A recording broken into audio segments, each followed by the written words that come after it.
Why did you launch Vote, Run, Lead? What kind of impact has it had up to date, Erin? Last year in 2020, Vote Run Lead had a really banner year, culminating our, my and my co-founders 2 decades worth of work in getting women to, one, think about public office, but to really run different kinds of campaigns.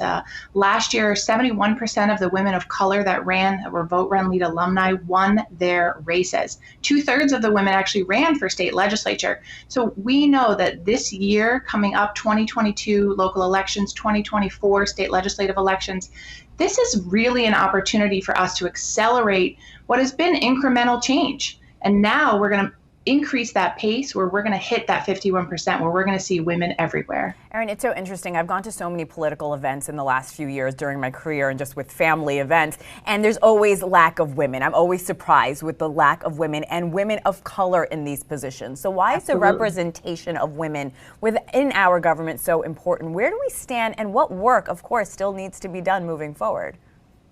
Absolutely. Well, we first need to acknowledge that this system wasn't built by or for us. So even the pathways of how to get into politics are going to be easier for men, right? Just thinking about caregiving, thinking about the responsibilities at home, thinking about the fundraising networks that are tapped into.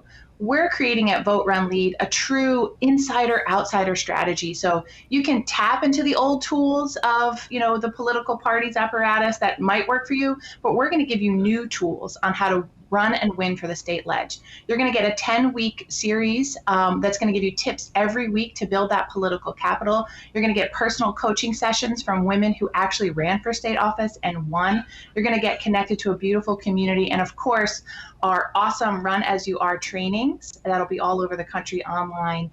And we can't wait to get this off the ground. Making the state house her house. I love that. We just saw that banner flash. That's such a great motto. What are some unique challenges that women may face in office that men don't?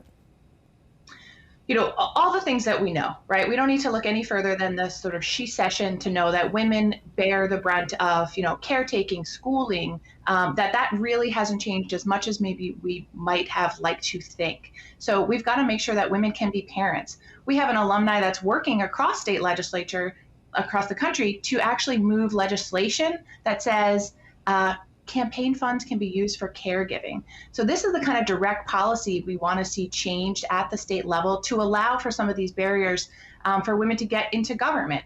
We know that women need support when it comes to public speaking and fundraising, and we can make that happen. But at Vote Run Lead, we don't come from a deficit perspective. We come from a strengths perspective. We help you find your why. We know that you are enough. We know that you have the skills and talents to make this happen, and we'll give you the plan and the steps to get there. Well, we know both men and women in our current legislature and government have a problem with this, but what can women from both sides of the aisle come together to make a change, actually agree on something?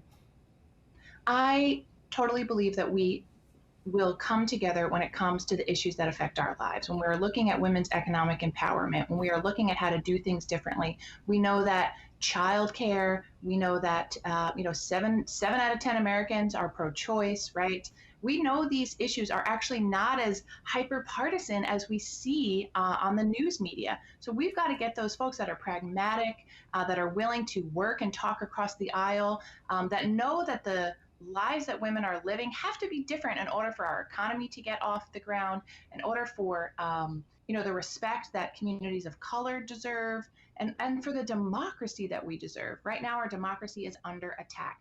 At the state legislative level, we have dozens of bills passing that actually restrict voter rights. I know women across the aisle from all political stripes that know that that is wrong. We need you to get into the legislature to change that legislation. 2021 is described as an off year when it comes to politics because of no elections, no midterm elections. But how can people stay politically engaged, and why is it so important to remain that way even on an off year?